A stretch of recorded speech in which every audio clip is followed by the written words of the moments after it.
À la page 53 de mon chapitre 11, on résout maintenant la situation 3 de la section 2.8 de Séguin, situation qui s'intitule « Le poids apparent au fond d'un ravin ». C'est le problème que je vivais avec mes filles quand ils étaient jeunes, que je les faisais faire des hauts cœurs, pas nécessairement dans le fond d'un ravin, c'était plus sur le haut du buton, d'une petite côte, quoique on essayait aussi de le faire dans le fond du ravin, mais évidemment, on a plus de sensations en haut qu'en bas un petit peu. Donc, allez lire ce qu'il y en est à la page 266 de Séguin.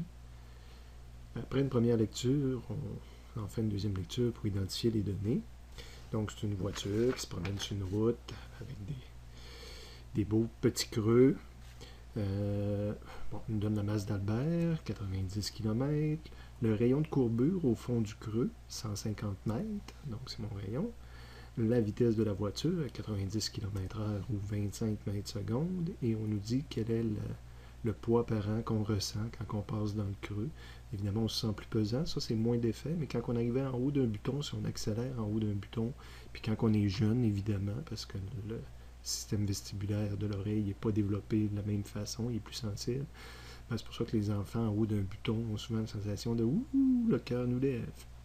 Évidemment, quand on est rendu ado, ça prend des manèges extrêmes pour réussir à faire la même chose. Donc, on nous demandait la valeur poids apparent, c'est force normale. Donc, même si c'est le fond d'un ravin, ben, le fond du ravin est vu comme sur une trajectoire circulaire.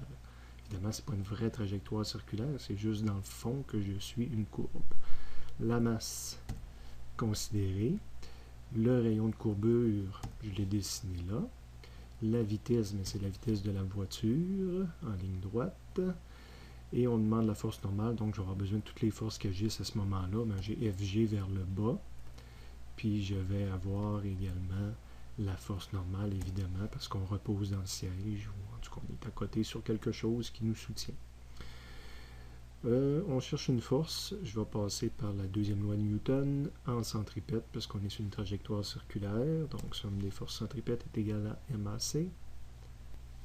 Dans ce problème-là, on a Fn dans le bon sens, puis Fg dans le sens contraire du centre. Je cherche Fn, on va isoler Fn, donc Fg va aller de l'autre bord positif, Mg plus MAC. Je mets les chiffres, même pas, je fais juste retravailler l'équation. Habituellement, je mets les chiffres, j'ai oublié de les mettre, mais je me serais aperçu que c'est le AC que je ne connais pas. On fait appel, j'ai l'impression que je me répète depuis plusieurs vidéos, au chapitre 4, AC carré est égal à V sur R. Tout est connu là-dedans, donc on pourrait le calculer, ou, comme je fais habituellement, on ramène un dans l'autre, donc Fn est égal à M, G, puis le AC, je le remplace par V carré sur R, et cette fois-là, je mets mes chiffres. J'arrive à la réponse finale. Comment c'est rapide, les problèmes.